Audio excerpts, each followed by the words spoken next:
بسم الله الرحمن الرحيم إن الحمد لله نحمده ونستعينه ونستغفره ونعوذ بالله من شرور أنفسنا ومن سيئات أعمالنا من يهده الله فلا مضل له ومن يضلل فلا هادي له وأشهد أن لا إله إلا الله وحده لا شريك له وأشهد أن محمدا عبده ورسوله يا أيها الذين آمنوا اتقوا الله حق تقاته ولا تموتن إلا وأنتم مسلمون يا أيها الناس اتقوا ربكم الذي خلقكم من نفس واحدة وخلق منها زوجها وبث منهما رجالا كثيرا ونساء واتقوا الله الذي تساءلون به والأرحام إن الله كان عليكم رقيبا يا أيها الذين آمنوا اتقوا الله وقولوا قولا سديدا يصلح لكم أعمالكم ويغفر لكم ذنوبكم ومن يطع الله ورسوله فقد فاز فوزا عظيما أما بعد فإن خير الكلام كلام الله وخير الهدي هدي محمد صلى الله عليه وسلم وشر الأمور محدثاتها وكل محدثة بدعة وكل بدعة ضلالة وكل ضلالة في النار. فمن اليوم إن شاء الله تعالى نقرأ في كتاب الفقه الميسر في ضوء الكتاب والسنة في باب النكاح. وإن شاء الله تعالى هذا الموضوع يستغرق درسين أو ثلاثة من دروس يوم الأحد بعد العصر. فنبدأ في قراءة الكتاب، والمنهج في القراءة أن نقرأ ونترجم ويكون التعليق قليلا حتى نتقدم في الكتاب وننهيه بسرعة. يعني إذا أتيت بتعليقات كثيرة وأشياء كثيرة زائدة على ما في الكتاب يطول الدرس كثيرا حيث لا نستطيع أن ننهيه في وقت مناسب.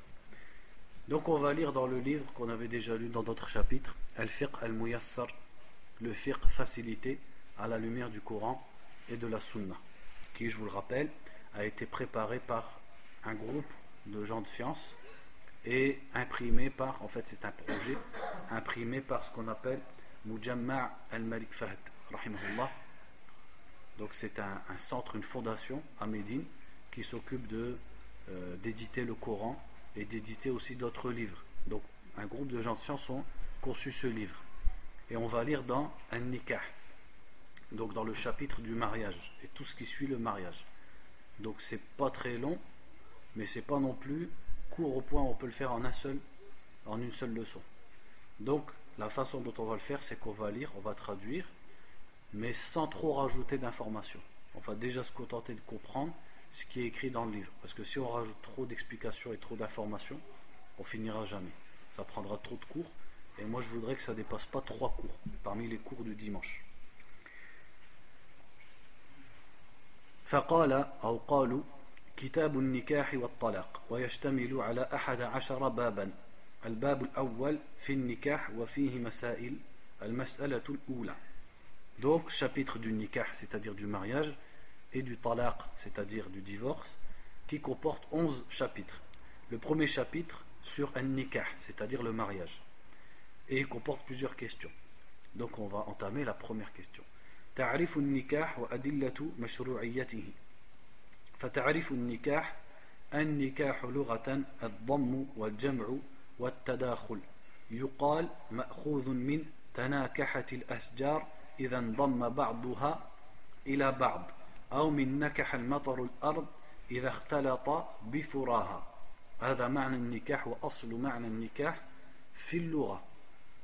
هذا في اللغة ليس في الدين بل في اللغة. Donc premièrement la définition de an-nikah, le mariage. Donc an-nikah, le mot nikah dans la langue arabe a comme sens al-jam' wa al-dam, le fait de se regrouper, se réunir. Donc par exemple en arabe ils disent tanakahat al-asjar. Tanakahat al-asjar, quand les arbres se mêlent les uns aux autres.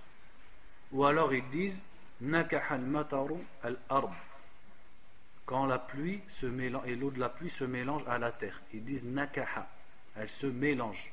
Donc ça a l'esprit, la signification du mélange et du fait de se regrouper. Wa shar'an عقد يتضمن إباحة استمتاع كل من الزوجين بالآخر على الوجه المشروع. Et religieusement, c'est un aqd. Un aqd, c'est-à-dire un acte, un contrat, entre guillemets, un acte, un accord, qui fait que chacun des deux parties du couple, l'homme et la femme, peuvent jouir l'un de l'autre de la façon qui est licite. Donc il leur devient licite de profiter l'un de l'autre par cet acte qui est le mariage. C'est cet acte qui rend ça licite. أدلة مشروعية النكاح والأصل في مشروعية النكاح الكتاب والسنة والإجماع. يعني الأدلة على أن النكاح مشروع موجودة في القرآن وفي السنة يعني الحديث، وكذلك دل عليه الإجماع يعني أجمع العلماء على ذلك. فقد دل على مشروعية النكاح آيات كثيرة منها قوله تعالى فانكحوا ما طاب لكم من النساء مثنى وثلاث ورباع فإن خفتم ألا تعدلوا فواحدة أو ما ملكت أيمانكم. هذا في سورة النساء. وقوله تعالى وأنكحوا الأيام منكم والصالحين من عبادكم وإمائكم. هذا في سورة النور. ما معنى الأيام؟ قالوا تعليقا الأيام جمع أيم، يعني الأيام جمع، المفرد أيم، وهو من لا زوج له من الرجال ومن لا زوج لها من النساء، يعني العزب الذي ليس له زوج أو المرأة التي ليست لها زوج. Donc premièrement, ensuite ils disent les preuves de l'existence religieuse du fait que le mariage est légiféré, de l'existence religieuse du nikah, du mariage. Donc le mariage il est prouvé par le Coran, par les hadiths et aussi par l'ijma', c'est-à-dire l'accord et le consensus des ulama. Donc par exemple il y a le verset qui dit épousez ce que vous voulez comme femme, 2 ou 3 ou 4, et si vous craignez d'être injuste, alors une seule, ou profitez de vos esclaves. Ma malakat aymanukum. Ça c'est dans la sourate An-Nisa.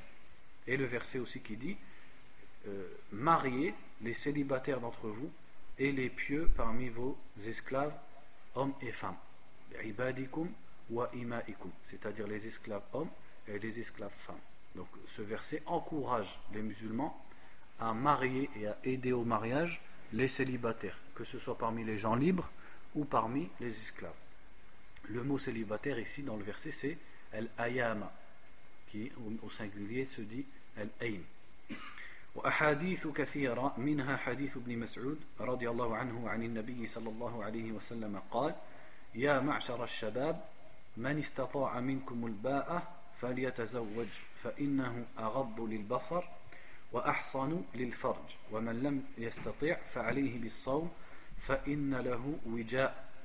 وجاء يعني قطع، فإن له قطعا يقطع الشهوة. وهذا الحديث في صحيحي البخاري ومسلم.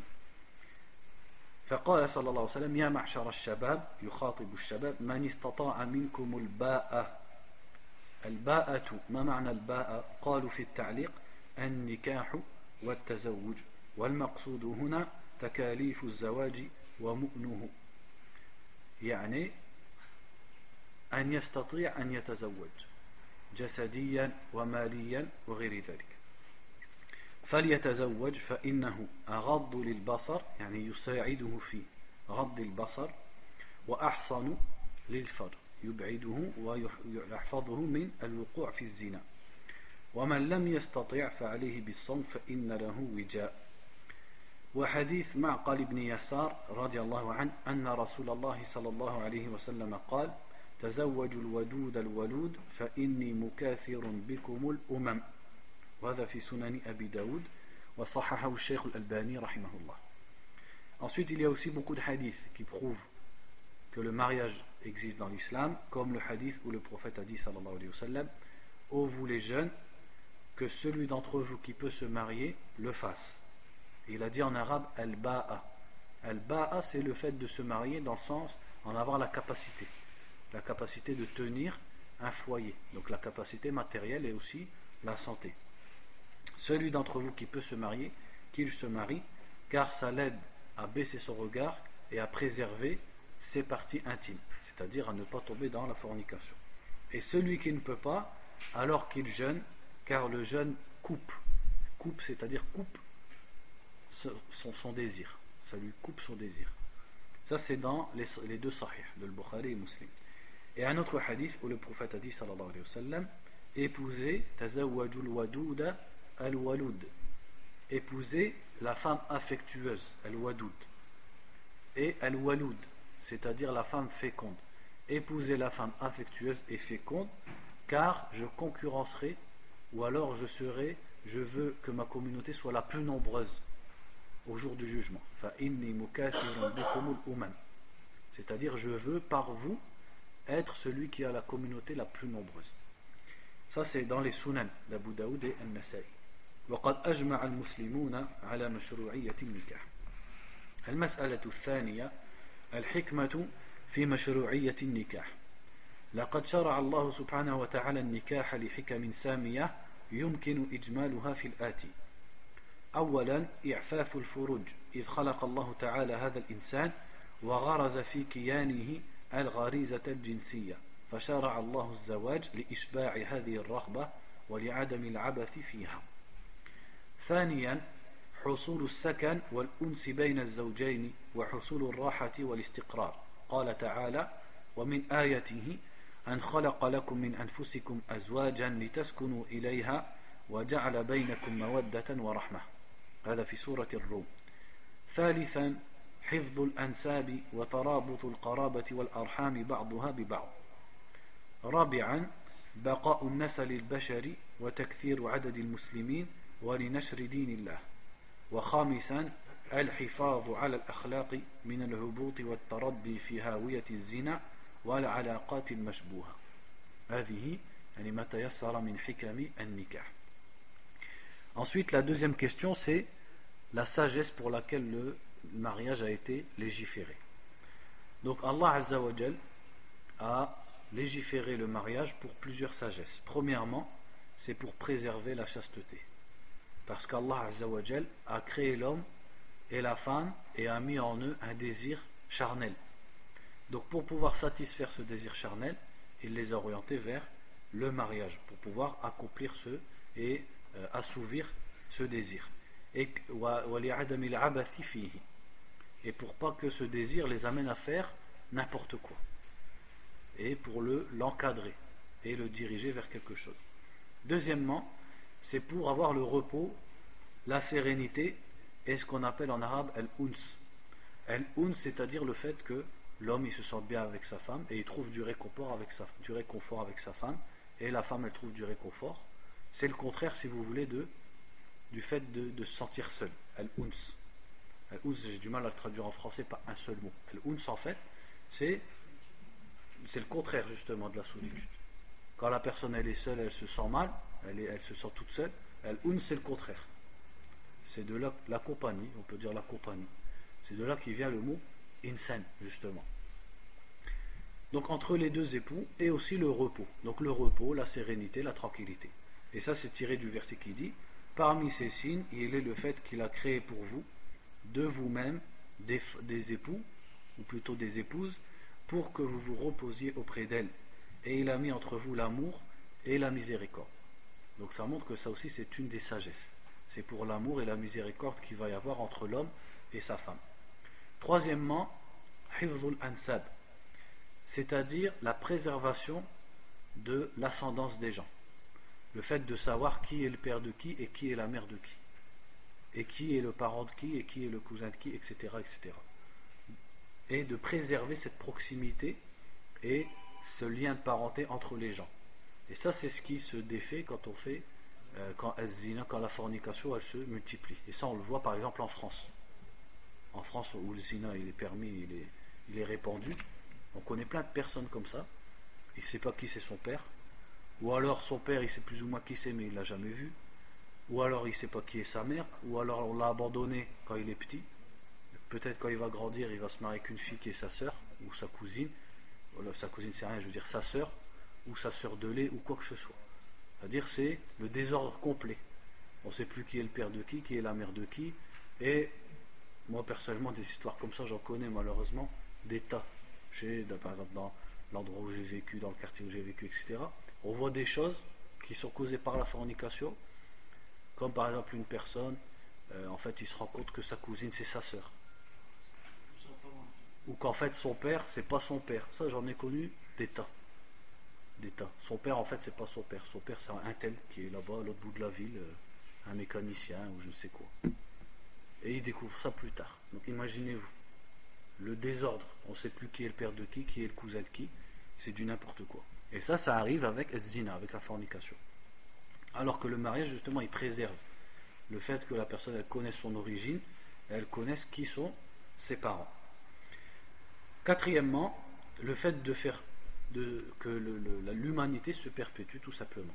Et aussi le fait d'agrandir la communauté musulmane, faire que les musulmans ils soient nombreux, ce qui fait répandre en même temps la religion d'Allah.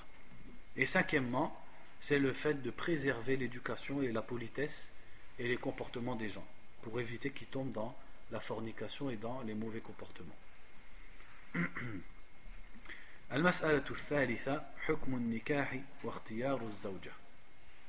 La troisième question c'est quel est le jugement, al-hukm, c'est-à-dire le jugement du mariage. Le jugement ici dans le sens, le statut, est-ce qu'il est obligatoire ou pas. Et comment choisit-on son épouse. أولا حكم النكاح يختلف حكم النكاح من شخص لآخر. أولا يكون واجبا إذا كان الشخص يخاف على نفسه من الوقوع في الزنا وكان قادرا على تكاليف الزواج ونفقاته. يعني هناك شيئان، أن يخاف على نفسه من الوقوع في الزنا وأن يقدر على تكاليف الزواج. لأن الزواج طريق إعفافه وصونه عن الوقوع في الحرام، فإن لم يستطع فعليه بالصوم وليستعفف حتى يغنيه الله من فضله.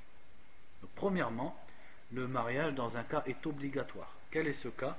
C'est le cas où, premièrement, la personne craint de tomber dans la fornication, et deuxièmement, peut et a les capacités de dépenser pour son mariage, c'est-à-dire de tenir un mariage. Parce que bien sûr, le mariage coûte de l'argent. Donc s'il en a les capacités et qu'il craint de tomber dans la fornication, il lui est obligatoire de se marier parce que c'est ça qui va le préserver de la fornication. Et s'il ne peut pas, tout simplement il doit jeûner et s'efforcer à rester chaste et à lutter pour ne pas tomber dans la fornication jusqu'à ce qu'Allah Azza wa Jal l'enrichisse et lui donne de ses largesses. Thaniyan, donc là entre parenthèses, ça c'est un conseil pour beaucoup de frères et beaucoup de jeunes, c'est qu'il ne faut pas forcément avoir de la haine ou s'énerver parfois quand des pères ils refusent de marier un jeune, parce qu'il y a une incompréhension, j'ai remarqué, entre les jeunes et les parents dans ces sujets là. C'est que on voit beaucoup de jeunes qui demandent des filles, par exemple on veut pas ou on hésite. Pourquoi? Tout simplement parce qu'il est chez ses parents, il n'a pas d'argent, il n'a pas les capacités ni d'avoir une voiture, ni d'avoir un logement, ni rien du tout. Donc là il faut comprendre la personne qui va marier sa fille. C'est tout à fait logique qu'il refuse, parce que sa fille, si elle sort de chez lui, c'est pour aller où? Si tu n'as pas de logement, si tu n'as pas de voiture, etc. Donc ça il faut le comprendre. Mais ça, la personne, elle le comprend seulement quand elle-même, ensuite, elle a des enfants. Donc tous ces jeunes qui critiquent, les parents et entre guillemets, les vieux, quand ils grandissent, après, ils comprennent. Parce que c'est logique. Il faut que le jeune, il ait les capacités de se marier. On ne demande pas des châteaux et des palaces, mais la capacité, c'est-à-dire un foyer et tout ce qui est demandé dans la société où il vit.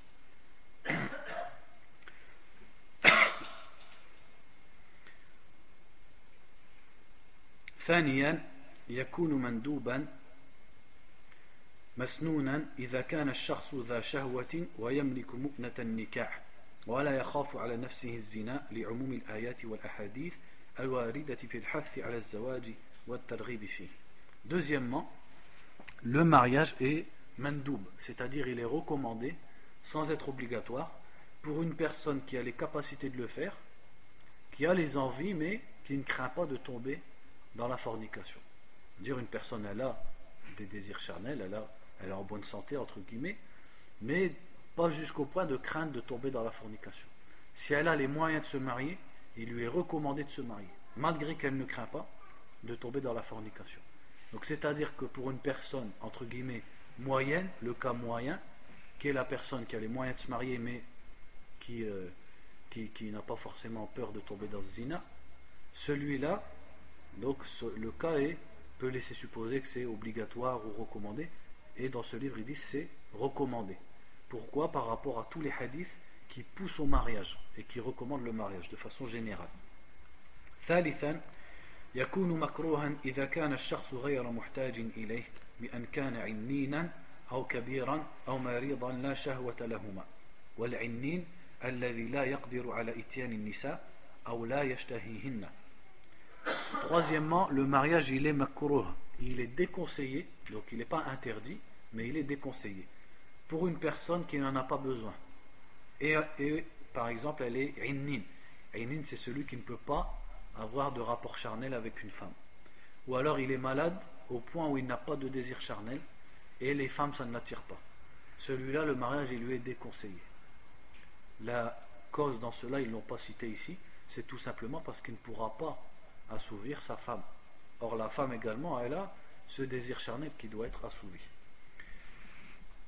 ثانيا اختيار الزوجة ومقومات ذلك.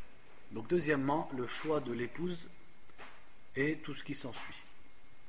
ويسن نكاح المرأة ذات الدين والعفاف والأصل الطيب والحسب والجمال لحديث أبي هريرة رضي الله عنه أن النبي صلى الله عليه وسلم قال تنكح المرأة لأربع لمالها ولحسبها يعني الحسب يعني الشرف والنسب ولجمالها ولدينها فاظفر بذات الدين تربت يداك. ما معنى تربت يداك؟ قالوا هنا في التعليق معنى تربت يداك أي افتقرت يدك والتصقت بالتراب وهي كلمة يراد بها الحث والتحريض لا الدعاء. وهذا كان شائعا في كلام العرب في زمن النبي صلى الله عليه وسلم كقول رسول الله صلى الله عليه وسلم لمعاذ ثقلتك أمك. هل يقصد النبي صلى الله عليه وسلم هذا الكلام؟ لا، هذا كلام من أجل أن ينتبه المخاطب بمعنى الحث والتحريض وحتى ينتبه لما تقول ويطبق نصيحتك فتقول مثلا ثقلتك أمك أو تربت يدك ولهم كلام آخر في ذلك. قاف ثقلتك أمك. نعم إن شاء الله يراجع إن شاء الله. ثقلتك أمك. فيحرص على ذات الدين في المقام الأول، يعني المقام الأول والوصف المقدم هو الدين التدين، ويجعل ذلك أساس الاختيار لا غيره. ويسن أيضا اختيار الزوجة الولود لحديث أنس رضي الله عنه عن النبي صلى الله عليه وسلم أنه قال تزوجوا الودود الولود فإني مكاثر بكم الأمم يوم القيامة. ولكن كيف تعرف أنها ولود؟ تنظر في ماذا؟ في نساء بيتها أمها وجدتها خالاتها وغير ذلك. ويسن اختيار البكر لحديث جابر رضي الله عنه أن النبي صلى الله عليه وسلم قال له فهلا بكرا تلاعبها وتلاعبك. وهذا في قالوا هنا تقدم تخريجه لا أجده، يعني ما أستطيع أن أقول من أين الحديث. فهل بكرا تلاعبها وتلاعبك إلا إذا كان هناك مصلحة ترجح نكاح الثيب فيقدمها على البكر ويختار الجميلة لأنها أسكن لنفسه وأغض لبصره وأدعى لمودته.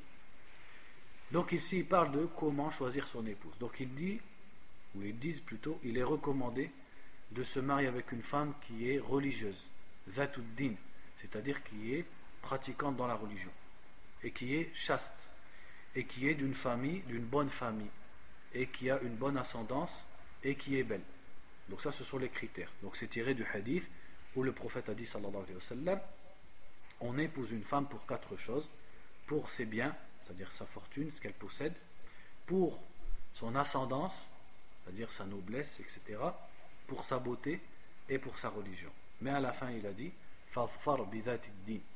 Mais idfar c'est comme s'il disait réussis à avoir celle qui a la religion, taribat yadak. Taribat yadak, ça veut dire que tes mains soient dans la poussière. C'est comme une dua, que tes mains soient dans la poussière. Mais quand on l'entend comme ça, c'est une mauvaise dua. Mais c'était courant dans les paroles des Arabes à l'époque du prophète sallallahu alayhi wa sallam, ce genre de paroles. Comme quand il a dit à Mu'ad, Thaqilatka ummuk. Là il dit taribat yadak. Donc c'est une parole qui en apparence est mauvaise, mais en vérité, c'est parce qu'il lui donne un conseil et il veut attirer son attention sur ce conseil et qu'il le mette en pratique. Alors il disait ce genre de parole. C'est comme pour éveiller la personne à qui on parle. Donc il a dit à la fin, quand il a cité les différents critères, Irfar bidatid din. Essaye d'avoir celle qui a la religion. Donc, il doit être assidu à avoir une fille qui est dans la religion. Et il met ce critère au premier degré, dans son choix. Donc là, entre parenthèses, ça montre aussi l'erreur que beaucoup de frères y font. Quand ils te disent, moi je vais prendre une fille, par exemple, qui fait la prière, qui est gentille, même si elle ne met pas le hijab, même si elle ne pratique pas trop la religion, et Inch'Allah, je vais la mettre dedans. Subhanallah. Le prophète sallallahu alayhi wa sallam, tous les jours il allait voir son oncle Abu Talib pour lui dire dit la ilaha illallah, il n'a jamais réussi à lui faire dire. Et toi tu me garantis qu'une fille tu vas la mettre, soi-disant la mettre comme ils disent dans la religion. Ça tu n'as aucune garantie. Donc ce qui t'est demandé c'est de prendre une fille qui est dans la religion, pas qui sera, parce que qui sera ça t'en sait rien. Prendre une fille qui est dans la religion et aussi qui est d'une bonne famille. Donc c'est ce critère en premier qu'il faut mettre, c'est la religion. Donc on regarde sa pratique de la religion. Ensuite ils disent, il est également recommandé de prendre une femme féconde, parce que dans le hadith qu'on a déjà cité, le prophète a dit sallallahu alayhi wa sallam, épousez la femme affectueuse et féconde, car de cette façon ma communauté sera la plus nombreuse au jour du jugement. Donc comment il sait qu'elle est féconde sa femme, ou cette femme plutôt? Il regarde sa mère, sa grand-mère et ses tantes maternelles, etc. Si dans la famille, parce que c'est une question de génétique, donc si dans la famille les femmes sont fécondes, il y a de fortes possibilités que celle-là aussi elle le soit. Ensuite il lui est recommandé aussi, de façon générale, de prendre une fille vierge, car le prophète a dit sallallahu alayhi wa sallam à Jabir, quand il lui a informé qu'il s'était marié, pourquoi tu n'as pas pris une vierge avec qui tu vas jouer et qui va jouer avec toi? Mais s'il y a un intérêt dans le fait de prendre une fille qui a déjà été mariée, donc qu'elle soit divorcée ou veuve, alors c'est ça qui lui est recommandé. Donc là c'est à la personne de connaître aussi ce dont elle a besoin, parce que parfois une femme qui a déjà été mariée, surtout si l'homme il a des enfants à sa charge, c'est plus adéquat et ça correspond mieux à son besoin qu'une jeune de 18 ans qui va se retrouver avec 3 enfants sur les bras, elle ne sait pas ce qu'elle va faire avec. Donc dans ce genre de cas, et s'il prend une femme qui a déjà de l'âge et elle s'est déjà occupée des enfants, forcément elle va mieux s'occuper de ses enfants qu'une fille qui n'a jamais connu tout ça et qui sort à peine de l'adolescence. Ensuite ils disent aussi, et il essaye de choisir une femme belle, parce que il sera plus serein avec une femme belle, il baissera plus facilement son regard et ça le poussera plus à aimer cette femme. Donc bien sûr belle ça c'est relatif, ça, pour chaque personne. Al-mas'alatu ar-rabi'a min ahkam al-khitbah wa adabiha. La quatrième question c'est les règles de al-khitbah. Al-khitbah et non pas al-khutbah, c'est la demande en mariage. Et aussi les politesses à respecter dans cette chose. الخطبة هي إظهار الرغبة في الزواج بامرأة معينة وإعلام وليها بذلك. يعني أن تخبر ولي البنت أنك تريد نكاحها، تريد أن تتزوجها. هذا يسمى خطبة، هذا مشروع.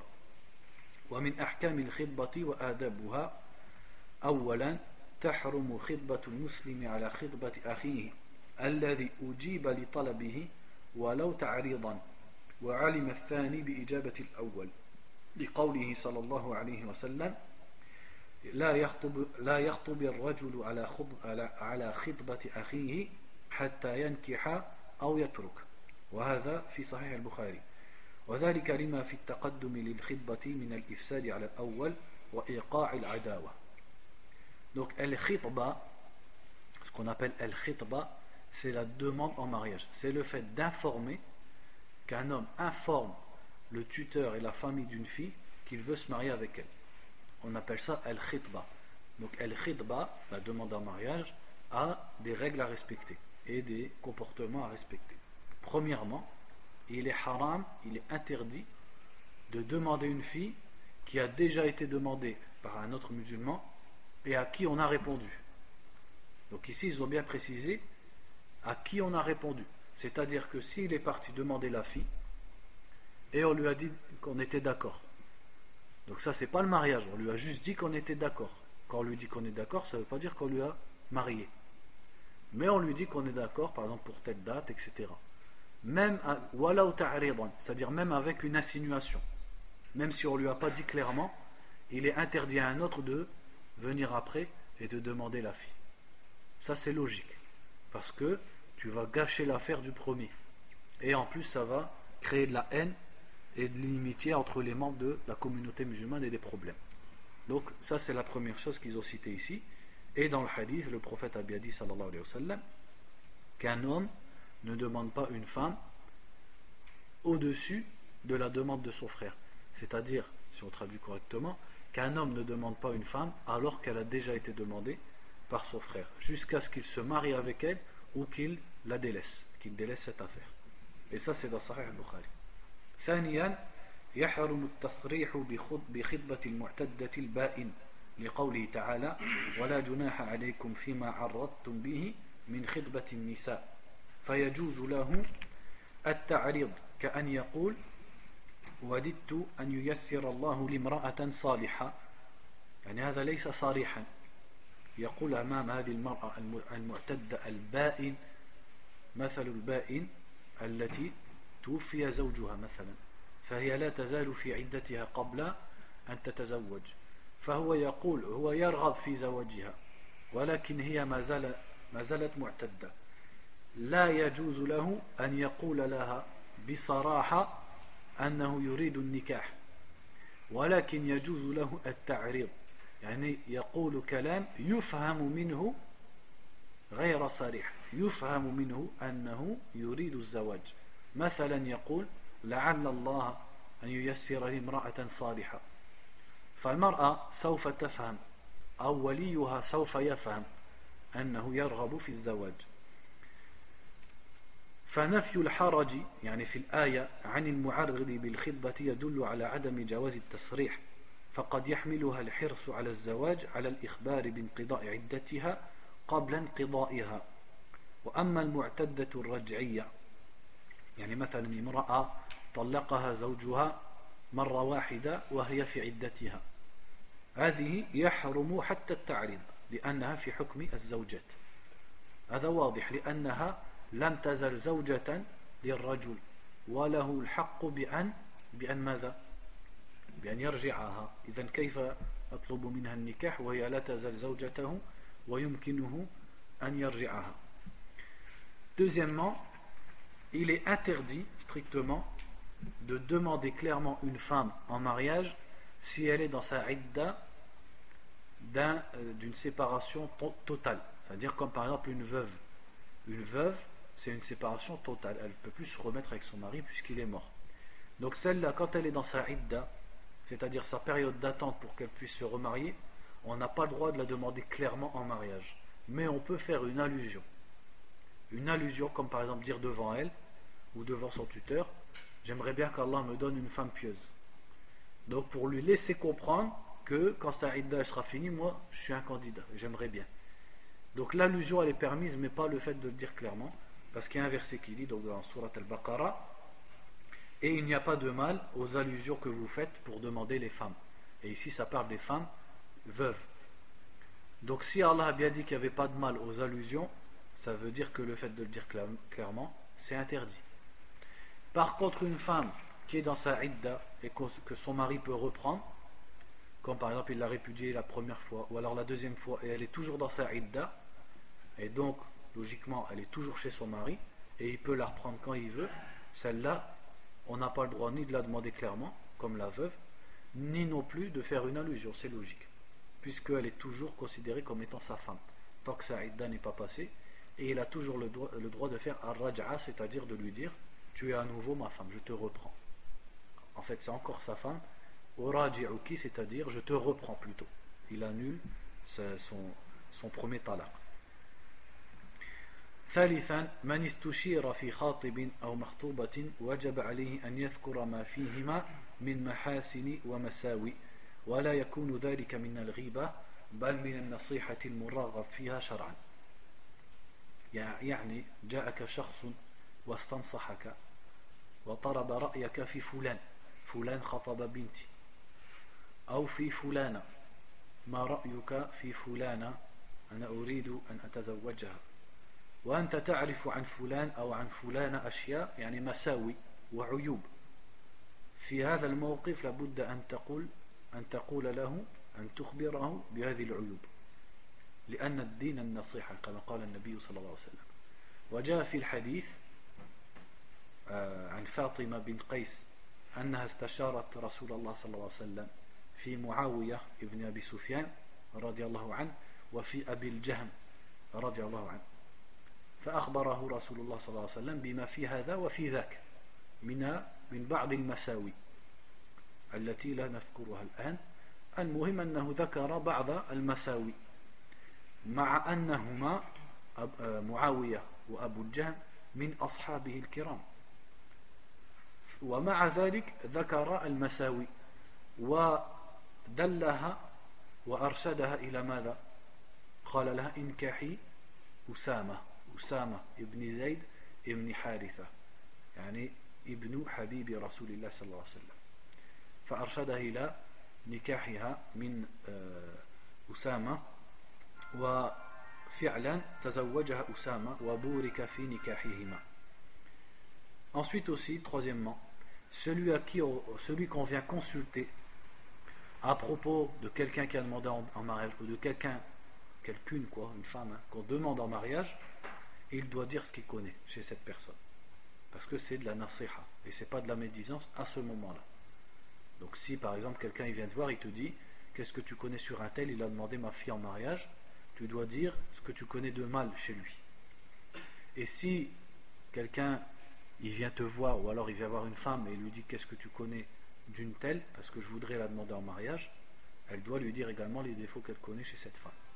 Et en ça il y a un hadith clair sur ça, ça aurait été bien qu'il soit cité ici, c'est le hadith de Fatima bint Qais radiallahu anha, quand elle est venue consulter le prophète sallallahu alayhi wa sallam à propos de Muawiyah ibn Abi Sufyan radiallahu anhu et de Abu Jahm radiallahu anhu. Donc chacun des deux l'avait demandé en mariage, et le prophète sallallahu alayhi wa sallam lui a mentionné certains défauts de Muawiyah et certains défauts de Abu Jahm, alors qu'ils font partie de ses compagnons qu'Allah Azza wa Jalla a élevé sur les autres musulmans et de qui il est satisfait. Mais malgré ça, ça ne l'a pas empêché de conseiller Fatima bint Qais pour qu'elle n'aille pas, c'est-à-dire qu'elle soit, comme on dit, à la basira, qu'elle soit clairvoyante et qu'elle sache où elle va, où elle met les pieds, comme on dit. Et après, il a orienté vers le fait de se marier vers Usama ibn Zayd ibn Haritha, qui était le bien-aimé du prophète sallallahu alayhi wa sallam, le fils du bien-aimé du prophète sallallahu alayhi wa sallam, c'est-à-dire Zayd ibn Haritha. Et effectivement, ils se sont mariés et ça s'est très bien passé. Il y a eu de la baraka, de la bénédiction dans leur mariage. Donc en tout cas, ce qu'on retient, c'est que dans ce genre de position, c'est plus de la médisance, mais c'est du conseil. Donc il faut dire ce qu'on connaît de mal chez la personne. رابعا الخطبة مجرد وعد بالزواج وإبداء الرغبة فيه وليست زواجا، لذا يبقى كل من الخاطب والمخطوبة أجنبيا عن الآخر. يعني الخطبة ليست زواجا وإنما وعد وإخبار بالزواج، فيتواعد الولي والخاطب مثلا على الزواج في وقت كذا وكذا، هذا وعد وليس زواجا، فلا يزال هذا حراما عليها وهي لا تزال حراما عليه. Quatrièmement, la khidba, la demande en mariage, ce n'est qu'une promesse de mariage, et le fait de montrer qu'une personne veut se marier avec une autre. Donc c'est pas le mariage. Donc après la khidba, la femme et l'homme, ils restent des étrangers jusqu'à ce qu'ils se marient. Donc il n'y a pas de choses spéciales qui vont être permises entre eux. Ils ne peuvent pas comme les gens y font, ils marchent dehors, on a le droit de marcher dehors ensemble, on a le droit de, etc., etc. Ça reste deux étrangers. Donc ça maintenant, ça nous amène à parler, à faire une parenthèse sur ce qui est connu maintenant dans la tradition. La tradition des gens ici en France, ils ont fait quelque chose, c'est assez bizarre, ils font un truc entre les deux.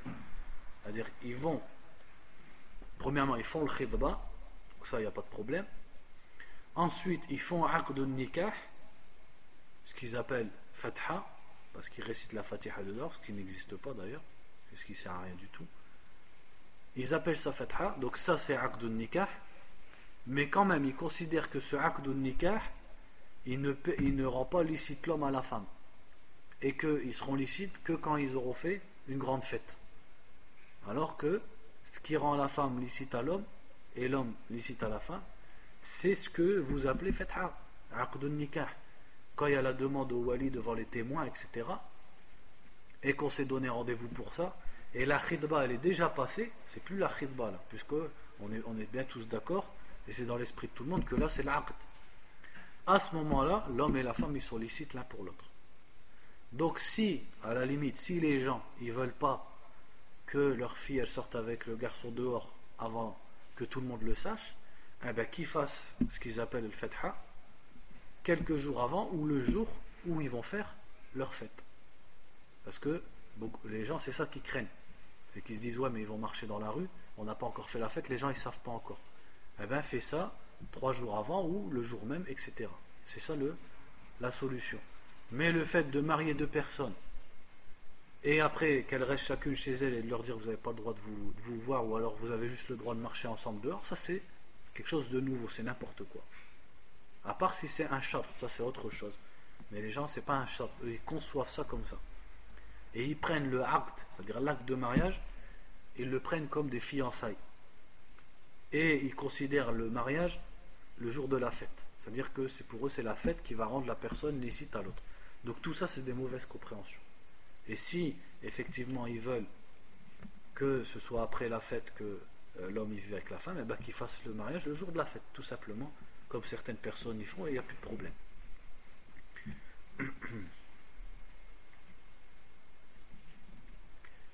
المسألة الخامسة حكم النظر إلى المخطوبة.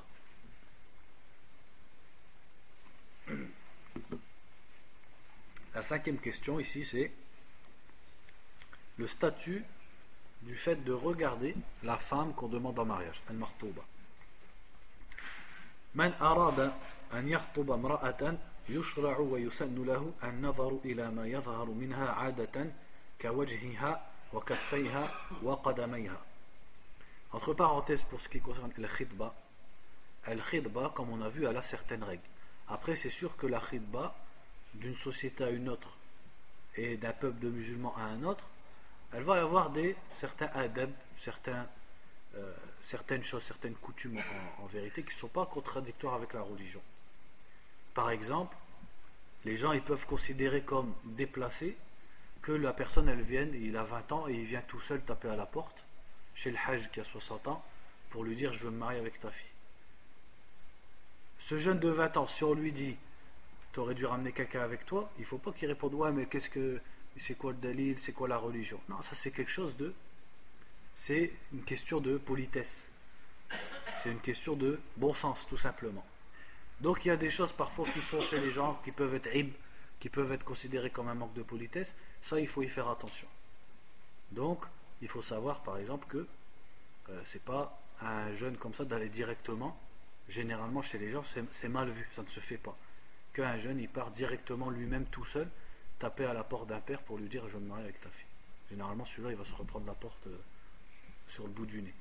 Il ramène son père ou son oncle ou un adulte ou des anciens de la mosquée, etc. En tout cas des gens en face de qui la personne, le père de la fille, il va se sentir à l'aise. Des intermédiaires. Et encore mieux, il les envoie sans que lui il y aille. C'est-à-dire, moi je parle d'ici, hein. C'est ça qui se fait couramment.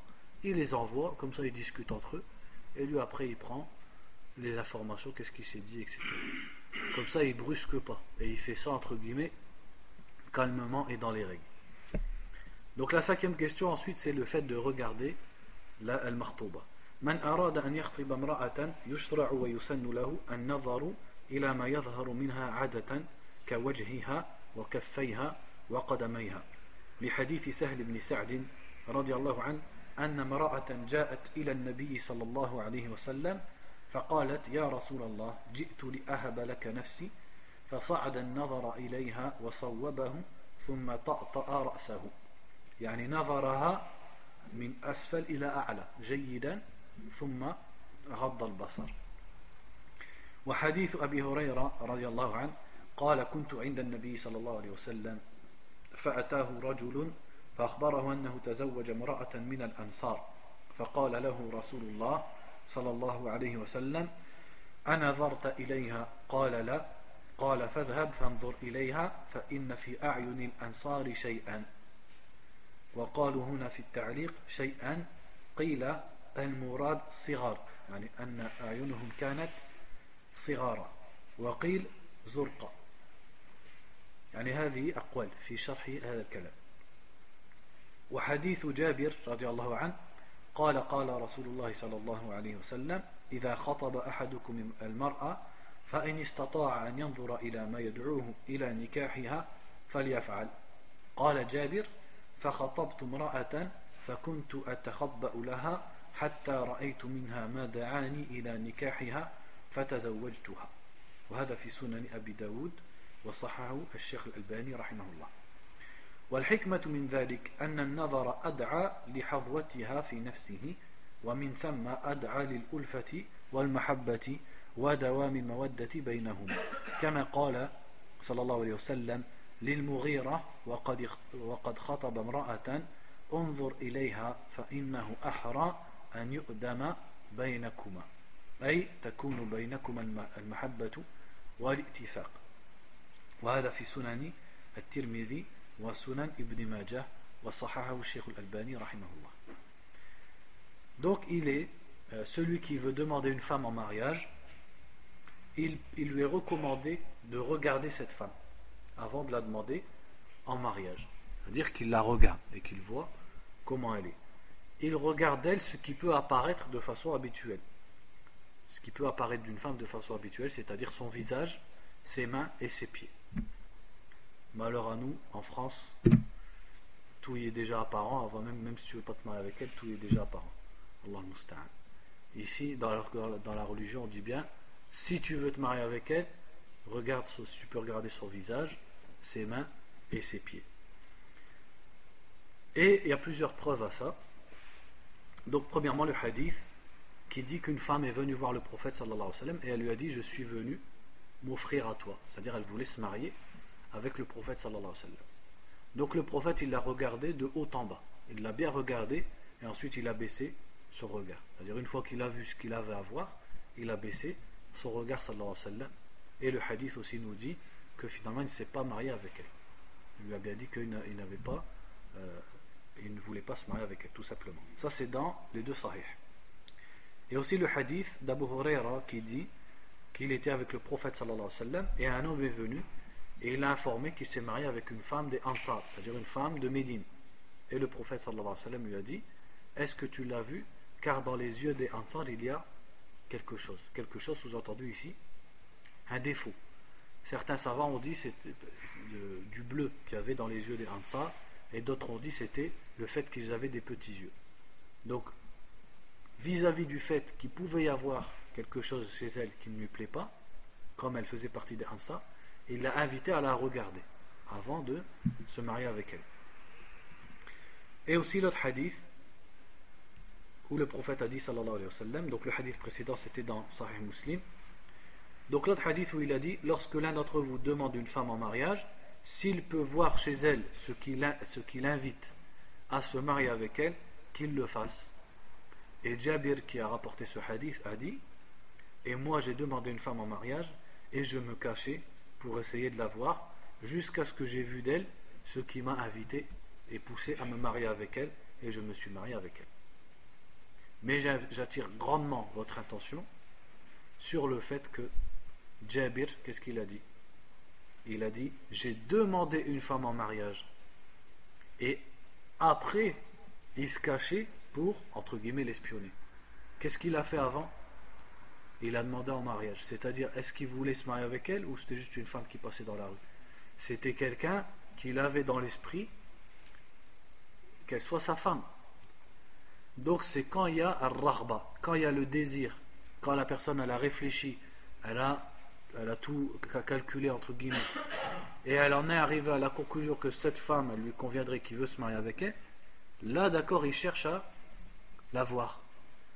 Et il va peut-être aussi, comme les gens ils appellent ça maintenant, faire le muqabala, chercher à la voir avec, en présence de son frère ou son père, etc. Ou même dans la rue. Il va essayer de la regarder pour voir un peu est-ce qu'elle lui plaît et est-ce qu'il a envie de se marier avec elle ou pas. Pas comme beaucoup de frères ils font maintenant, ils sortent dans la rue et dès qu'il y a un hijab qui passe, ils regardent. Ils regardent toutes les femmes en disant « Ah mais moi c'est parce que je cherche à me marier ». Ça c'est pas une excuse, sinon ça ressemble plus à rien. Des célibataires il y en a plein. Si tous les célibataires ils s'amusent à regarder toutes les femmes voilées, bah, ça ressemble plus à rien. C'est pas ça le but. C'est pas ça le sens du hadith. Parce qu'il y a beaucoup de frères qui font ça. Ils me disent ouais bah je sors, dès que je vois une fille voilée, bah je la regarde de haut en bas, il la scrute bien, de long en large. Et il dit parce que je veux me marier. Cette fille tu la connais pas, t'es pas intéressé par elle, tu sais pas qui c'est. Donc d'abord il faut que tu entendes parler d'une fille, que tu la connaisses, c'est-à-dire quand je dis tu la connais, tu sais qui elle est, tu es intéressé par elle, pour que ensuite, donc il faut d'abord qu'il y ait quelque chose avant. Sinon, on s'amuse à regarder tout le monde et ça ressemble plus à rien. On va presque regarder plus les femmes que celui qui veut pas se marier. Donc il faut bien comprendre ce hadith. Et on regarde, c'est quand il y a déjà une raghba, quand il y a déjà quelque chose avant. Et ça c'est un conseil, c'est que le muqabala il se fasse après tous ces renseignements et toutes ces négociations. C'est-à-dire, il se renseigne sur la fille, il se renseigne sur sa famille, il se renseigne sur son caractère, est-ce qu'elle lui conviendrait? S'il voit qu'elle lui conviendrait, là il va chercher à la voir. Comme ça c'est la dernière étape. Et si vraiment elle ne lui plaît pas, il laisse tomber. Mais que d'abord il commence par ça, après à la fille elle se marie, et il y a déjà 30 personnes qui sont passées la voir. Ça c'est ce qu'on vit maintenant. Moi personnellement je ne pourrais pas accepter ça pour ma fille. Que à chaque fois qu'il y en a un qui vient, il la voit. Non, c'est pas possible. Si on voit de lui du sérieux, la capacité de se marier, et il s'est renseigné, etc., là d'accord, une fois dans ces étapes-là, il va la regarder. Pourquoi? Parce qu'il y a du sérieux, et à la limite, il peut ne manquer que ça, pour que ça colle, et pour que vraiment il se décide. Donc là oui, comme une dernière étape, pour concrétiser tout ça, on fait cette muqabala.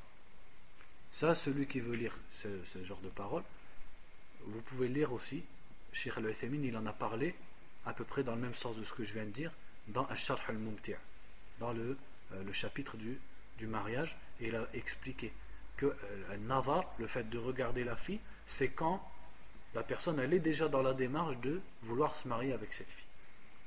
C'est pas à chaque fois qu'on entend parler d'une fille, on va l'espionner dans la rue ou alors la voir tout de suite. Wallahu a'lam.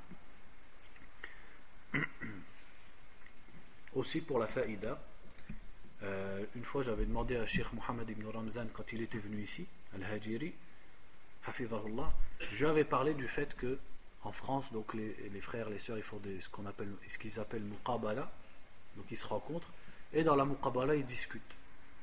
Et moi quand je lui ai dit ça, c'est-à-dire dans le sens où c'était mal vu quoi. Et lui il m'a dit, la religion sur ça elle est large, c'est-à-dire il n'y a pas quelque chose de précis, alors ce qui est large on ne va pas le serrer. S'ils ont pris cette habitude, que la fille elle est là avec son père ou son frère, et qu'il y a un échange de renseignements et de questions, ben, y a pas, si c'est comme ça que les gens ils sont habitués, il n'y a pas de mal. C'est comme ça qu'il m'a répondu, Hafizahullah. Wallahu a'lam. Donc ça c'est le hadith de Jabir. Donc dans le hadith de Jabir, j'attire bien votre attention sur le fait que Jabir, il avait déjà demandé la femme en mariage avant qu'il raconte qu'il se cachait pour la voir. Et ce hadith il est dans les Sunan de Abi Daoud. Ensuite ils disent ici dans le livre, la sagesse qu'il y a dans cela, c'est le fait que s'il regarde sa femme, eh ben c'est ça qui va l'attirer chez elle, et c'est plus à même de créer l'amour entre eux une fois qu'ils se seront mariés, et de perpétuer cet amour. Et le prophète a dit sallallahu alayhi wa sallam à Al-Mughira radiallahu anhu, qui avait demandé une femme en mariage, regarde-la car c'est plus à même de perpétuer l'amour et l'accord entre vous. المسألة السادسة شروط النكاح وأركانه. La sixième question, c'est les conditions du mariage et les piliers du mariage. أولا شروط النكاح. يشترط في النكاح الآتي: أولا تعيين كل من الزوجين، فلا يصح عقد النكاح على واحدة لا يعينها، كقوله زوجتك بنتي إن كان له أكثر من واحدة، أو يقول زوجتها ابنك إن كان له عدة أبناء، بل بد من تعيين ذلك بالاسم كفاطمة ومحمد أو بالصفة كالكبرى والصغرى. Donc là maintenant on parle des conditions et des piliers du mariage. Donc en ce qui concerne les conditions du mariage, premièrement, c'est le fait de désigner les deux époux. Donc celui qui marie sa fille ne dit pas je te marie ma fille alors qu'il en a plein, par exemple. Il faut qu'on sache de laquelle il parle. Donc il va la désigner par exemple par son prénom, Fatima. Ou alors il va dire ma fille la plus jeune, ma fille la plus grande. Il faut qu'on sache de qui on parle. Et c'est pareil pour l'époux. Il ne dit pas ouais, je marie ta fille, je donne ma fille à ton fils, à une personne qui a plein de fils célibataires. Il faut préciser lequel de ses fils.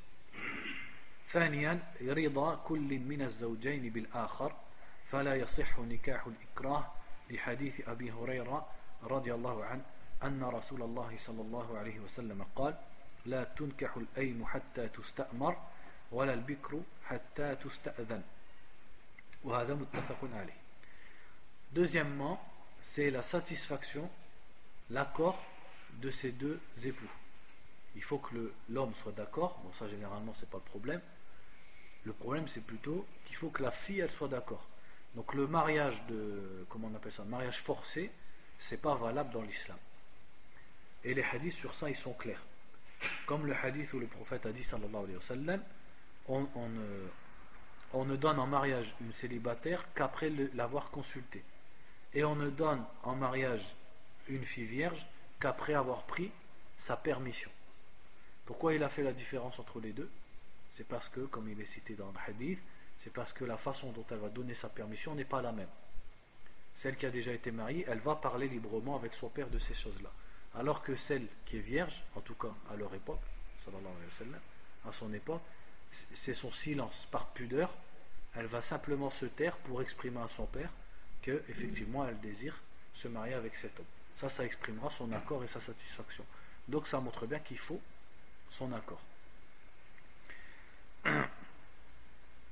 ثالثا الولاية في النكاح فلا يعقد على المرأة إلا وليها لقوله صلى الله عليه وسلم لا نكاح إلا بولي ويشترط في الولي أن يكون رجلا بالغا عاقلا حرا عدلا ولو ظاهرا والحديث في سنن الترمذي سنن أبي داود سنن ابن ماجه وصححه الشيخ الألباني رحمه الله. Troisièmement, al-wilaya. Al-wilaya, c'est-à-dire la responsabilité de quelqu'un vis-à-vis de la fille. Il faut la présence du wali, qui est le responsable, le tuteur légal de la fille. Donc il n'y a que lui qui peut marier la fille. Car le prophète a dit, sallallahu alayhi wa sallam, il n'y a de mariage qu'avec un wali. Ça c'est dans les sunan, c'est un hadith authentique. Et le wali doit être un homme pubère, doté de raison, libre, adl, c'est-à-dire quelqu'un qui a la religiosité et aussi les bons caractères, quelqu'un de confiance entre guillemets, même si ce n'est qu'en apparence. C'est-à-dire quelqu'un dont le témoignage il serait accepté si on était en conflit devant un juge. Ça c'est l'adl. Donc là j'attire votre attention, je fais une parenthèse sur le fait que celui qui marie la fille c'est le wali, c'est pas l'imam. Parce que maintenant les gens ils ont inventé que l'imam va me marier. Ils disent par exemple, quand tu les entends parler, ils disent samedi je me suis marié. C'est qui t'a marié? C'est l'imam qui m'a marié. L'imam il marie personne. Ça c'est chez les chrétiens. Chez les chrétiens c'est le curé qui dit je vous marie. Si le curé ne dit pas ça, l'homme il ne peut pas se marier avec cette femme. Dans l'islam, c'est qui marie la fille? C'est son père, c'est-à-dire ou le wali, parce que des fois son tuteur. Ça peut ne pas être le père s'il est mort, ou pour d'autres ou s'il est kafir ou autre, ou fasir, etc. Donc ça n'existe pas. Il faut enlever de l'esprit des gens cette mauvaise compréhension qu'ils ont de dire l'imam marie les gens. Parce que la plupart des jeunes que je rencontre, ils ont dans leur esprit que l'imam, il a comme un pouvoir de marier les gens. Comme chez les chrétiens, une bénédiction. Il dit Amen et vous êtes mariés. Ça n'existe pas dans l'islam. Le tuteur, c'est lui qui marie la fille, dans le sens où il dit à l'homme, oui, je te la donne comme femme. S'il dit ça, c'est là qu'ils sont mariés. Que l'imam il soit là, qu'il soit pas là, qu'il soit d'accord, qu'il soit pas d'accord, la fille, et ça sera la femme du garçon. Maintenant, il y a la question du gouverneur. Mais en fait, le gouverneur, c'est le wali. Parce que dans certains cas, le wali, c'est tout simplement le qadi, ou le adul comme ils disent, ou le hakim, etc. En fait, d'où elle vient cette habitude, wallahu a'lam, d'avoir pris des imams, c'est parce que dans les pays musulmans, les gens se marient devant le qadi. Le qadi, à quoi il sert? Le qadi, il vérifie les conditions du mariage, que tout est présent.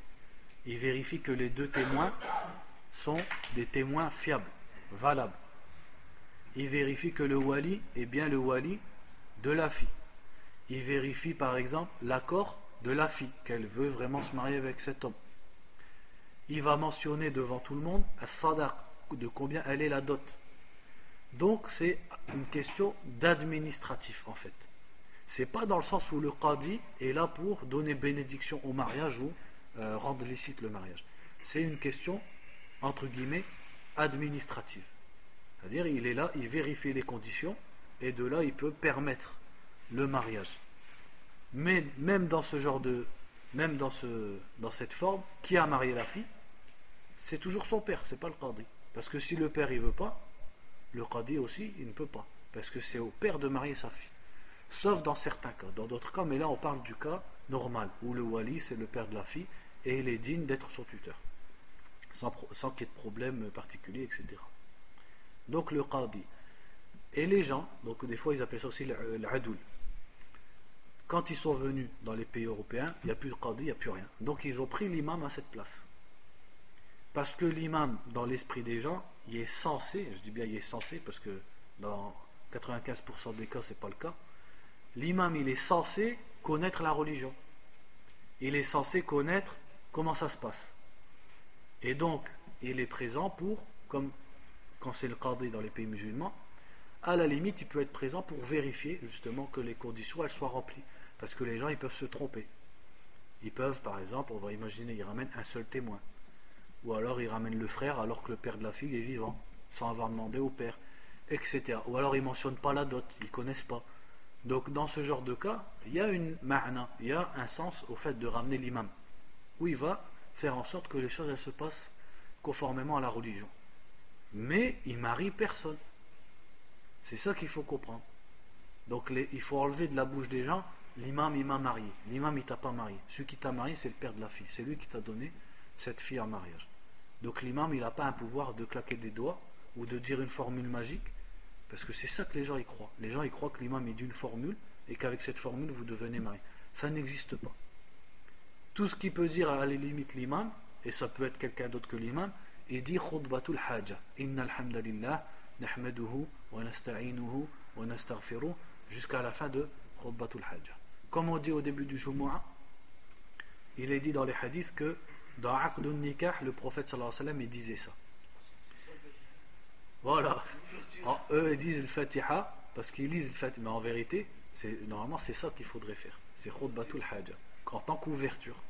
Le Fatiha dans le sens l'ouverture dans ce moment-là, mais pas dans le sens surat al-Fatiha, comme les gens y font. Et les imams, ils ont profité de cette situation pour faire quoi? Eh bien, ils viennent, ils se mettent en groupe, hein, ils mangent bien. Après, quand ils ont plein de viande entre les dents, sans passer de siwak, ils récitent le Coran en groupe, comme le prophète il l'a jamais fait, sallallahu alayhi wa sallam. Et après, ils récitent des trucs, ils récitent le Fatiha, etc. Des fois, les conditions du mariage, elles sont même pas remplies. J'ai déjà vu des mariages, ou entendu parler plutôt, où les soi-disant tolba, ils viennent. Les conditions du mariage, elles sont même pas valables, et eux, ils viennent, et voilà, ils ont marié la fille. Par exemple, c'est le frère qui est là. Le père, il est présent, on sait où il habite, ils lui ont même pas parlé, ils l'ont même pas appelé, ni rien du tout. Comme ça, de lui-même, le frère est venu, il a dit je marie ma soeur. Alors que le père, on lui a même pas. Le père, il a toujours autorité sur sa fille. Si il est dans un pays lointain, où on n'a plus contact avec lui, ou alors il a coupé avec la famille, ça c'est autre chose. Mais dans ce cas, le père il est là, il parle à sa fille, il est au téléphone, etc.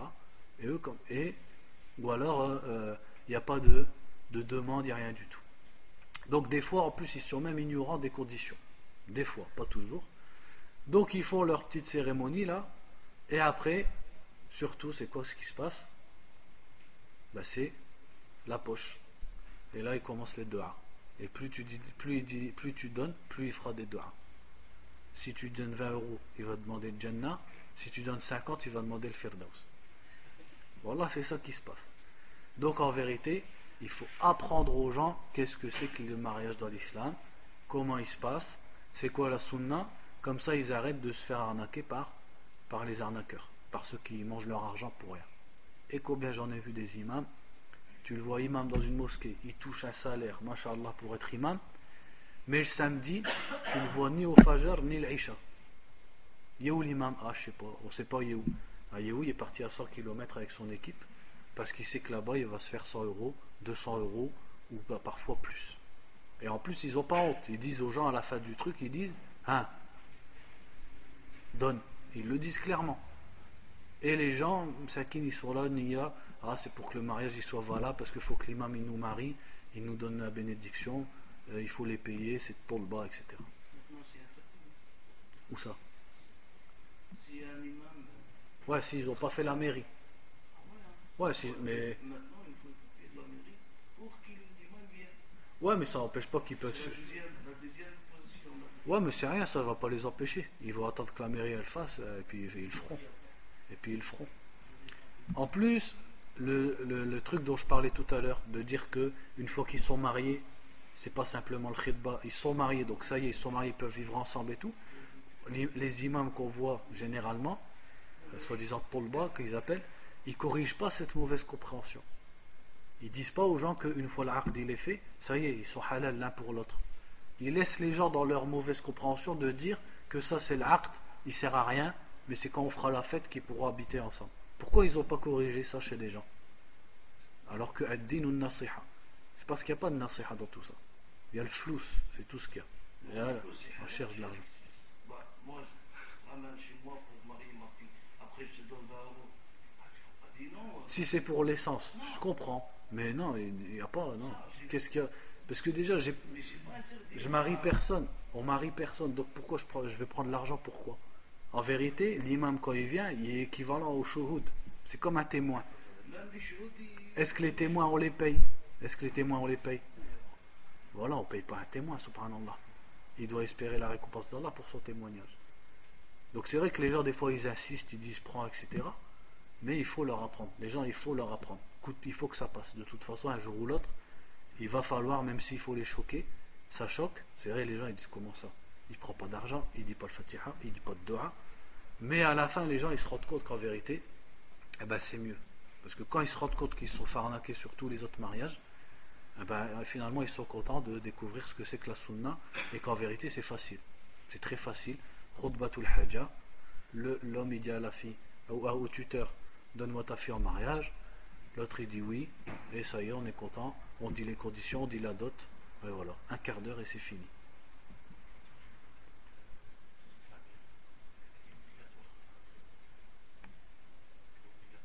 Est-ce que la mairie elle est obligatoire? Moi, Allahu A'lam. Moi quand j'en parlais avec, là je vais vous étonner, mais Cheikh Falah Dakar, lui il nous disait que la mairie elle est obligatoire. Cheikh Moukbil, rahimahullah, je ne connais pas cet avis, mais Cheikh Falah en tout cas, vous vous souvenez de Cheikh Falah, avec sa grande barbe blanche, tout ça, du Koweït. Quand il était venu, lui, quand on parlait beaucoup de tout ça, parce que le mariage c'est trop de problèmes en France. Les règles du mariage, comme il n'y a pas. Voilà. Ça en vérité c'est une grande hikmah. Qu'est-ce qu'il disait Cheikh tout le temps? El-huquq. Si vous ne faites pas le mariage à la mairie, il n'y a pas de huquq. Et ça on le voit. Ça on le voit beaucoup avec qui? C'est qui se fait toujours arnaquer dans ça? C'est les filles converties à l'islam. Elles se convertissent, Nia, le frère mashallah avec son beau qamis il vient, Urti mashallah, mashallah tu parles pas l'arabe, mashallah je vais t'apprendre, etc. Tous les vices. il se marie avec elle, au bout d'une semaine il divorce, ou 2 semaines, ou 6 mois, quand il a bien profité, ou pour la moindre raison, il voit que finalement ça colle pas, à la poubelle. Pourquoi? Parce qu'il n'y a pas eu la mairie. S'il y avait la mairie, Wallah qu'il va réfléchir pas 2 fois, il va réfléchir à 40 fois, parce qu'il sait que les divorces c'est pas évident. Et déjà, il va pas réfléchir à 2 fois avant de divorcer. Il va déjà réfléchir à 2 fois avant de quoi? Avant de se marier déjà. Donc, c'est vrai que la mairie, Cheikh Falah, il nous disait, c'est un signe de la sincérité du bonhomme. Et donc, il nous disait bien, n'acceptez l'aqd qu'avec la mairie. Là, je vous le transmets, Cheikh, il nous le disait clairement. Il nous disait, il faut faire l'aqd qu'avec la mairie, pour protéger la fille.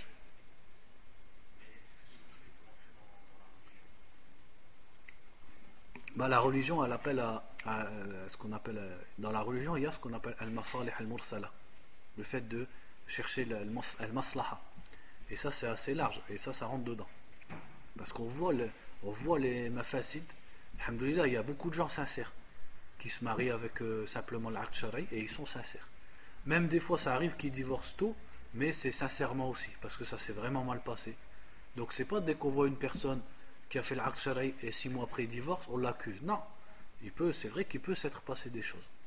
Mais malheureusement, il y en a aussi beaucoup qui profitent du fait de faire que l'aqd shari pour après, soit il divorce facilement, ou soit il fait ce qu'il veut avec la fille. Elle ne le voit plus pendant 3 mois ou pendant 4 mois, etc., etc. Et ça, des histoires, j'en ai plein dans mon sac. Donc, je dis ça, je dis pas ça pour rien. Donc, Cheikh Falah, en tout cas, ça c'est son avis, c'est ce qu'il nous disait, n'accepter l'aqd qu'avec la mairie. Et il nous disait aussi pour les convertis, n'acceptez pas de mariage sans la mairie. Il faut la mairie, après vous leur faites l'aqd al-shari. Comme ça la fille, on sait qu'il n'est pas venu pour profiter d'elle et pour se moquer d'elle. Donc Cheikh, il avait beaucoup d'avis comme ça pour vis-à-vis de la maslaha. Il visait la maslaha. Pareil pour la dot, par exemple, Cheikh il disait quand je vais en Angleterre, je vois les frères, ils se marient pour une canette de Pepsi, etc. Et il nous disait non. Il dit il faut élever les dots. Il faut des dots qui soient des dots. Parce que justement, on va le voir quand on va étudier le chapitre de la dot, ça prouve la sincérité du bonhomme. Ça prouve sa sincérité. Ça prouve que réellement il veut se marier avec cette fille, en prendre soin, etc. Et la fille, comme ça, elle a quelque chose dont elle va profiter. Donc, Cheikh, il disait, c'est vrai que la sunna, c'est des dots faibles, mais quand on dit faible, ça ne veut pas dire inexistante, comme une bouteille de Pepsi. Non. Il faut, dans la capacité du garçon, mais que ça représente quand même quelque chose.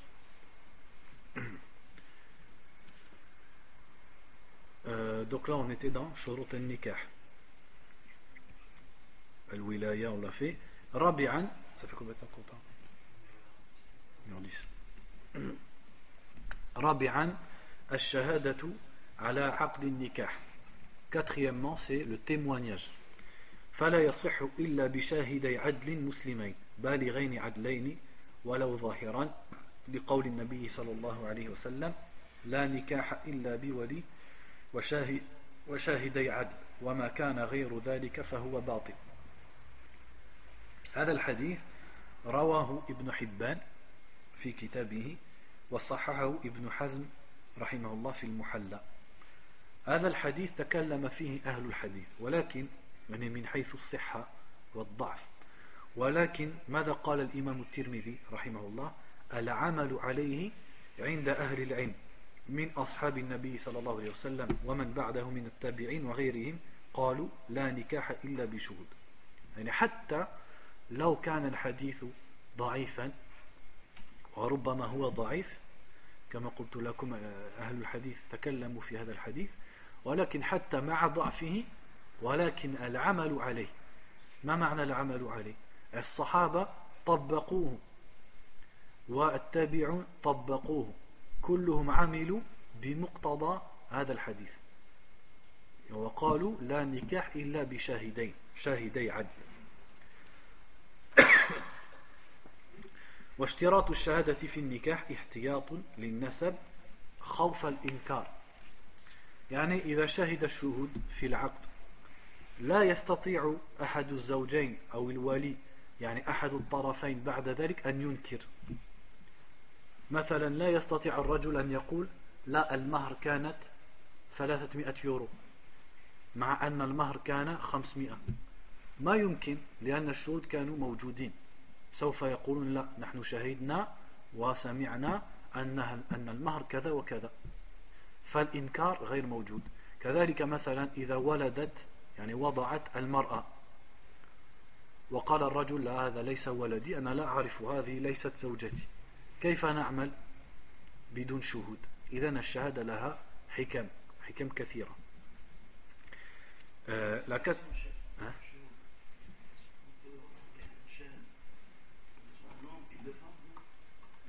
الله أعلم ça je sais pas je sais que le témoignage de deux femmes il vaut celui d'un homme mais dans cette situation je sais pas ouais, je sais pas non c'est une bonne question je vais regarder Inch'Allah mais je sais pas je préfère pas dire n'importe quoi ouais faut que je travaille ouais.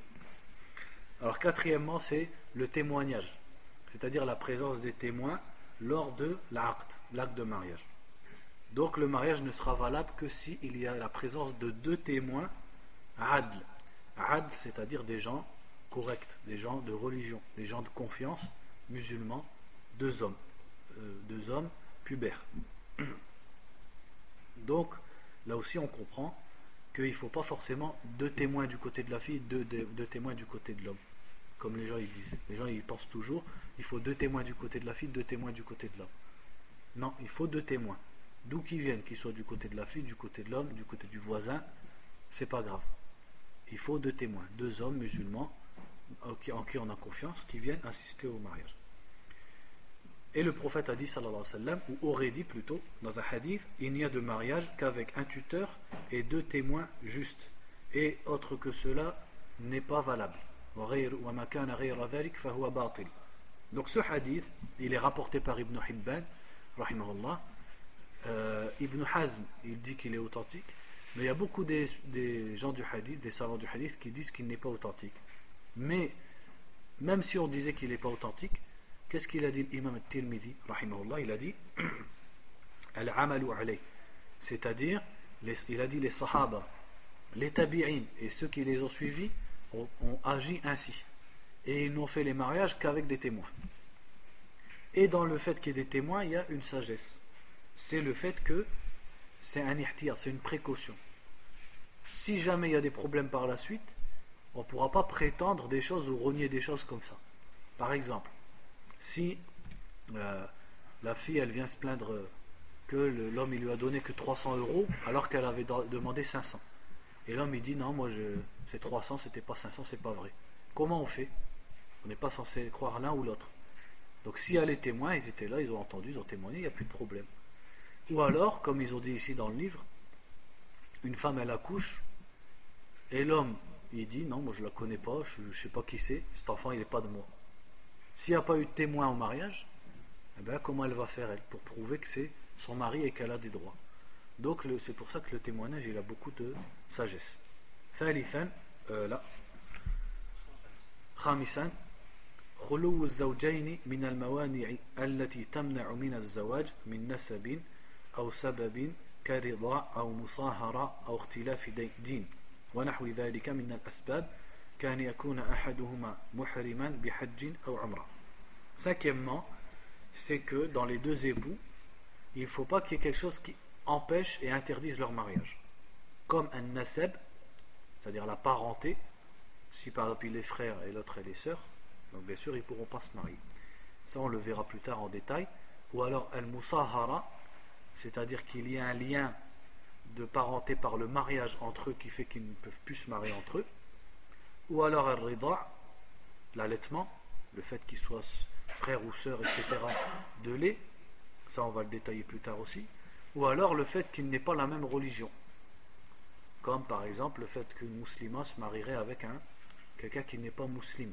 Donc là c'est interdit, sauf dans le cas où c'est l'homme musulman qui se marie spécialement avec une chrétienne ou une juive. Mais tous les autres cas empêchent le mariage. On va s'arrêter là, ou alors on va faire arkanun nikah quand même, comme ça on aura fini. Arkanun nikah, donc les piliers du mariage. وأركان النكاح التي بها قوامه ووجوده هي أولا العاقدان وهما الزوج والزوجة الخاليان من موانع الزواج التي سبقت الإشارة إليها والآتي ذكرها في بحث المحرمات. Donc premièrement, c'est les deux العقدان, les deux concernés par l'acte, l'homme et la femme, qui ne doivent pas être interdits de se marier à deux pour d'autres causes qu'on va voir plus tard. ثانيا الإيجاب وهو اللفظ الصادر من الولي أو من يقوم مقامه وكيلا بلفظ إنكاح أو تزويج. Deuxièmement, al-ijab. Al-ijab, c'est la formule que le tuteur de la fille va prononcer, dont on comprend qu'il marie, qu'il donne en mariage. Tazwij, il donne en mariage cette fille à l'homme.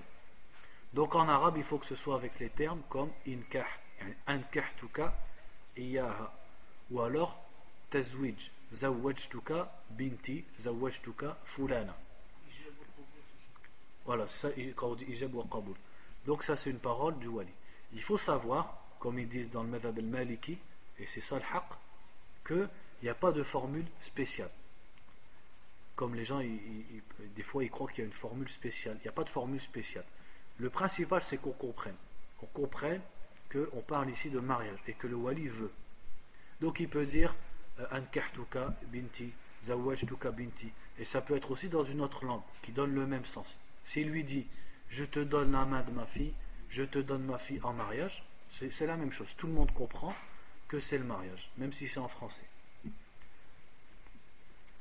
ثالثا القبول وهو اللفظ الصادر من الزوج. Aussi l'ijab, ça peut être le tuteur ou alors celui que le tuteur a légué. Si par exemple il est absent et il met quelqu'un à sa place comme représentant, on appelle ça le wakil. Ça peut être lui. ثالثا القبول وهو اللفظ الصادر من الزوج أو من يقوم مقامه بلفظ قبلت أو رضيت هذا الزواج. Troisièmement, c'est l'acceptation du prétendant. Une fois que l'autre il lui a proposé, il lui a dit je te marie ma fille, il faut qu'on sache que lui accepte. Donc il va dire par exemple qabiltu, raditu, des termes qui expriment l'accord et la satisfaction. Et il n'y a pas de terme précis, et ça peut être aussi en français. ولا بد من تقديم الإيجاب على القبول, et ils disent il faut que ce soit le wali d'abord qui prononce l'ijab avant que l'autre dise al-qaboul. Donc ça c'est pas quelque chose de strict. Si par exemple c'est le prétendant qui dit zawijni, ça peut être lui qui commence par la demande et l'autre ensuite il dit le qaboul, il dit j'accepte. Donc là à ce moment là, et le mieux c'est qu'il réponde encore le prétendant j'accepte, comme ça tout est clair. Donc ça ce sont les piliers du mariage. Donc pour résumer le mariage, comment il se passe, tout simplement, il y a la présence du tuteur. Ouais.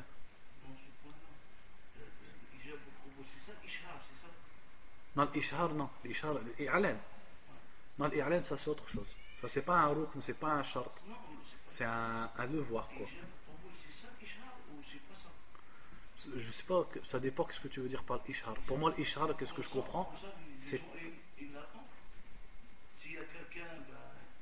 Tu veux dire shuhud? Les gens en général.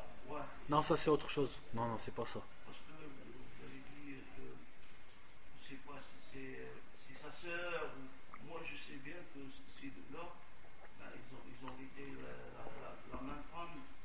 Moi j'entends des ah non, attends, celui-là il est sa sœur. Ça peut arriver, mais c'est pas demandé de dire à tout le monde avant. On ramène juste deux témoins. Et après, s'il se passe quelque chose comme ça, là, par contre, ça va faire le problème. Comme ça arrivé à l'époque du prophète, sallallahu alayhi wa sallam. Il y a une femme qui est venue voir un homme et elle lui a dit, je vous ai allaités tous les deux. Et le prophète, il les a séparés, sallallahu alayhi wa sallam. Mais l'ishar, non. Il y a l'i'lan, l'ishar. C'est-à-dire qu'une fois qu'ils sont mariés, là, il faut le dire. Il faut que ce soit quelque chose avec douf, etc., avec la fête. Il faut que ce soit connu chez les gens. Comme ça, justement, pour protéger leur honneur. On sait qu'ils ne sont pas dans ce zina, etc. Donc le mariage, pour résumer, tout simplement, c'est avec la présence du wali ou de son représentant, du jeune, enfin jeune il peut être vieux, hein, il peut se marier à 80 ans, alhamdoulilah on en connaît, hein, mashallah, ils ont même des enfants. Et donc le prétendant, on va dire, ou son représentant, qui est la demande et l'acceptation qui soit claire avec la présence des deux témoins, c'est ça le mariage. Et bien sûr il y a la dot, mais la dot elle n'est pas un pilier, c'est pour ça qu'ils ne l'ont pas mis ici. Le fait de désigner la dot, ça c'est après, c'est dans les devoirs, mais c'est pas un pilier. هذا والله أعلم وبارك الله فيكم وصلى الله وسلم على نبينا محمد وعلى آله وصحبه